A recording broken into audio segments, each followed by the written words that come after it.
हैं और यहाँ पर क्या कुछ अग्निकांड की अगर बात की जाए, जी हाँ, राजधानी दिल्ली में एक और अग्निकांड, और ये इसके पीछे की वजह की अगर बात की जाए, क्या इसके पीछे सिर्फ एसी की वजह थी या कोई और भी कारण था? क्योंकि इस हादसे में 9 लोगों की जान जा चुकी है अभी तक और कई लोग जो हैं इस दौरान झुलस गए थे, उनका अस्पताल में इलाज भी चल रहा है। लेकिन अगर देखा जाए, जैसे जैसे तापमान बढ़ता है इस तरह के मामले सामने आने लगते हैं। क्या वजह है? क्या कहीं पर तकनीक में कुछ खामी आती है, या जब इस तरह की हम बहुमंजिला इमारतों को भी देखते हैं तो वहाँ पे क्या उनका जो स्ट्रक्चर जब बनाया जाता है वहाँ पर कुछ ना कुछ जो गड़बड़ी है या कोई चूक है वहाँ रह जाती है? ये जानने की कोशिश हम करेंगे। लेकिन फिलहाल आज के मामले की अगर बात की जाए, क्या है पूरा मामला, ये आपको बता देते हैं। रात के सन्नाटे में किस तरीके से मौत जो है वो दबे पांव यहाँ पर आई। एसी में धमाका होता है, धमाके के बाद जो आग है वो लगातार फैलती है और देखते ही देखते कई जो फ्लैट इमारतें हैं, हमने देखा कैसे उनको अपने आगोश में ले लेती है और उसके बाद लगातार अपना एक विकराल रूप जो है आग का वहां पर नजर आता है, जो कि 9 लोगों की जिंदगी को ले जाती है। लेकिन उसके बाद की बात अगर की जाए, दमकल विभाग जो कि लगातार कोशिश करता है कि कैसे उस आग के विकराल रूप को कम किया जा सकता है, कैसे उस आग को बुझाया जा सकता है, उस पर काम किया जाता है और उसके बाद जांच शुरू कर दी जाती है।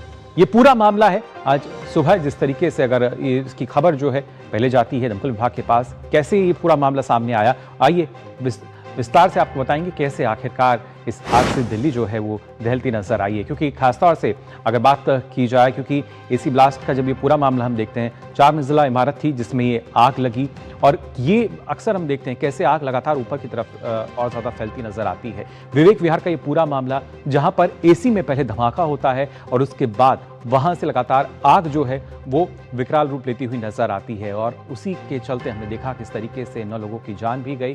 फिलहाल अगर देखा जाए, दिल्ली फायर सर्विस के जो अधिकारी हैं अभिषेक वर्मा, उन्होंने क्या कुछ जानकारी इस पूरे हादसे को लेकर दी है, आइए सुनिए।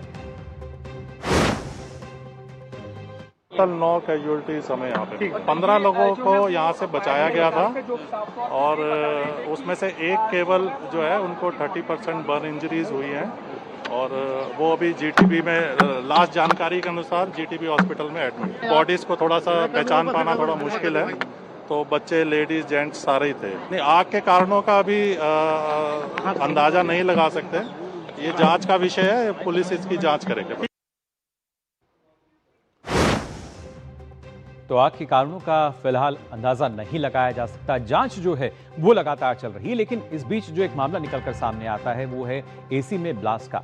लेकिन आपके मन में भी ये सवाल आता होता कि आखिर कैसे, हमारे यहाँ भी एसी लगा है, उसमें ब्लास्ट कैसे हो सकता है, क्यों होता है एसी में ब्लास्ट, ये आपको बता देते हैं। दरअसल एसी में वायरिंग में अगर शॉर्ट सर्किट हो जाए तब ये ब्लास्ट हो सकता है, धमाका हो सकता है और गैस लीकेज होने की वजह से जो आग है और वो भयावह हो सकती है।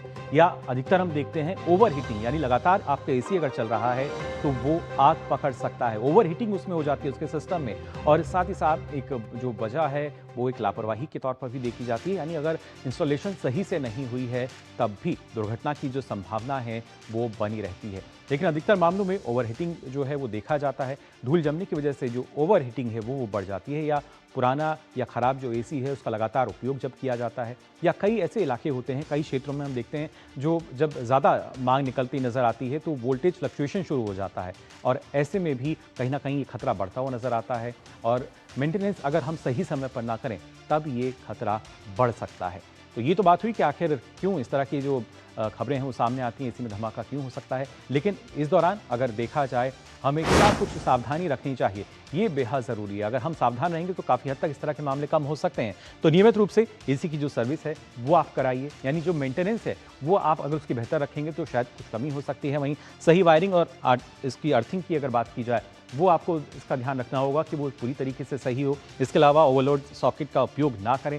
कई बार हम देखते हैं कि जो सॉकेट है हमारा वो पूरी तरीके से गर्म हो रहा होता है और वहाँ से भी चिंगारी के जरिए पूरी आग जो है वो बढ़ सकती है। समय समय पर आपको बता दें इसका जो फिल्टर है साफ करें, जिससे ओवर हीटिंग जो है कंप्रेसर पे वो ना बढ़े। इसके अलावा आपको बता दें क्वालिटी ब्रांड का जो एसी है उसका इस्तेमाल आप करें, उसमें भी रेटिंग्स आती हैं, उसी वजह से उन बातों का आपको ख्याल रखना चाहिए। और इसके अलावा खासतौर से अगर देखा जाए, क्योंकि अक्सर हम देखते हैं वोल्टेज स्टेबलाइजर का उपयोग करें, कई बार हम देखते हैं कि बिना स्टेबलाइजर के डायरेक्ट उसका उपयोग किया जाता है, तो वहाँ भी जो खतरा है वो बढ़ सकता है। इसके अलावा लीकेज अगर आपको दिखती है सिर्फ तुरंत ठीक कराएं, या जो मैकेनिक आते हैं सर्विसिंग के लिए वो बताते हैं कि लीकेज की समस्या है, तो उनसे आप ज़रूर इसको ठीक करा लें।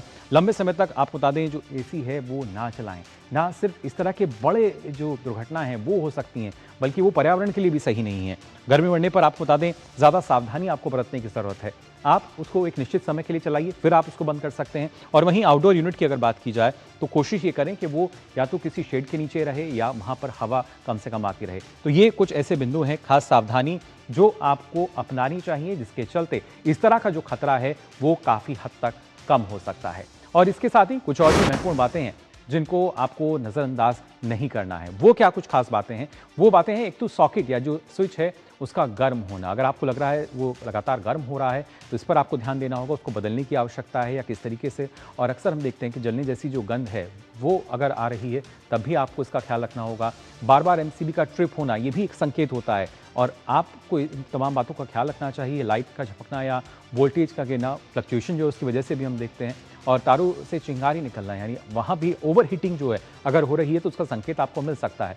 प्लग या वायर का पिघलना ओवर हीटिंग की वजह से अक्सर हम देखते हैं। तो पहले से ही अगर आप पूरी तरीके से सतर्क रहेंगे तो इस तरह के जो खतरे हैं कम से कम उससे आप बच सकते हैं। लेकिन इस तरह के जो खतरे हैं उनको देखते हुए और क्या एहतियात हमें रखनी होगी और किस तरीके से इस तरह के जो खतरे हैं फिलहाल वो बढ़ते नजर आए हैं, इस पर हम चर्चा करेंगे। हमारे साथ खास मेहमान जुड़ चुके हैं, साथ में दिल्ली फायर सर्विस के पूर्व निदेशक हैं आरसी शर्मा जी, वो हमारे साथ जुड़ चुके हैं। बहुत बहुत स्वागत सर आपका न्यूज़ पंच में। जानना चाहूँगा आपसे, आपने लगातार आपके कार्यकाल में भी हमने देखा है कि किस तरीके से इस तरह की दुर्घटनाएं सामने आती थीं, लेकिन आज के समय में एसी के चलते इस तरह के जो मामले सामने आ रहे हैं, किस तरीके की सावधानी आपको लगता है वहाँ बरतने की आवश्यकता रहती है और कहीं ना कहीं वहाँ पर एक चूक रह जाती है कोई? देखिए, इसमें सबसे बड़ी बात जो मुझे लगता है कि इलेक्ट्रिकल जो इक्विपमेंट होते हैं उसमें एक सेफ्टी डिवाइस अपने आप में होना बहुत ज़रूरी है जी। और उनके बिना जो है अगर कुछ इस तरह की घटना होने की संभावना ज़्यादा होती है। आपने देखा कि एमसीबी आते हैं, मिनिएचर सर्किट ब्रेकर्स, जो लाल हरे स्विचेस होते हैं, तो ये अपने आप में अगर कोई इलेक्ट्रिकल फॉल्ट होता है किसी भी इक्विपमेंट में, एसी में, तो ये अपने आप ट्रिप कर जाता है। तो उसमें दो तरह के होते हैं, एक होता है अर्थ लीकेज का होता है सर्किट ब्रेकर, एक होता है मिनिएचर सर्किट ब्रेकर, जो ओवरलोड की वजह से या किसी फॉल्ट की वजह से वो उसको उसके सप्लाई को करंट को ट्रिप कर देता है। तो इसका मतलब अगर आग की शुरुआत हुई है तो उसी टाइम पे वो बंद हो जाएगा, तो आग की घटना आगे बढ़ेगी नहीं। और ये अपने आप में इसका होना बहुत जरूरी है। अगर हमने पहले उसमें लगा हुआ है एमसीबी, हमारे इसमें सर्किट में मीटर के पास नॉर्मली होता है कि लाइटिंग का अलग है, पावर का अलग है, और जहाँ एसी वगैरह का अलग एक एमसीबी होती है, तो अगर वो है तो बहुत अच्छा है। अदरवाइज इसमें सबसे अच्छा सजेशन ये रहता है कि हर एसी का जब आप स्विच लगाते हैं वहां पर एक एमसीबी लगा दें, उसी कैपेसिटी का आपका एसी है, ताकि बहुत बड़ा भी एसी भी नहीं लगाना है एमसीबी, ताकि जितनी कैपेसिटी का एसी है उतने का ही लगाएं। तो अगर कुछ फॉल्ट होगा तो वो ट्रिप कर जाएगा जी। ये इसका एक जो बिजली का एक देखा गया है कि लगभग जो दिल्ली फायर सर्विस में घटनाएं होती हैं लगभग 30 से 35 हजार हर साल होती हैं। लगभग 70% जो इंसिडेंट्स हैं वो बिजली के कारण होते हैं। बिजली से फॉल्ट, शॉर्ट सर्किट हुआ, ओवरलोडिंग हुआ या ओवर हीटिंग हुआ, लूज वायरिंग है, loose contact, non standard equipment है, कुछ भी हो सकता है, या फिजिकल डैमेज हो सकता है। तो उसमें सबसे बड़ा जो कारण है बिजली का, मतलब आग लगने का घरों में या बाहर भी सभी जगह पर, ये बिजली का एक मुख्य कारण है। तो इसमें सेफ्टी डिवाइसेस का होना बहुत जरूरी है। और खास तौर पे ये भी देखा जाता है कि जो मीटर बॉक्स वगैरह होते हैं हमारे, नॉर्मली वो स्टेयरकेस के नीचे लगा देते हैं ग्राउंड फ्लोर पे जी। तो ये पीछे मुखर्जी नगर में जो फायर हुआ था एक कोचिंग सेंटर में, मीटर बॉक्स में आग लगा ग्राउंड फ्लोर पे और सारी बिल्डिंग में धुआं फैल गया, तो लोग वहां से कूद करके और किसी केबल के थ्रू लटक करके उन्होंने जान बचाई। तो इस तरह से ये this is one of the area. और आपने ये जो देखा है, जितने भी लोग मरते हैं मोस्टली देखा गया कि 95% से ज्यादा लोग बिजली से या फायर से नहीं मरते हैं, वो धुएं से मरते हैं।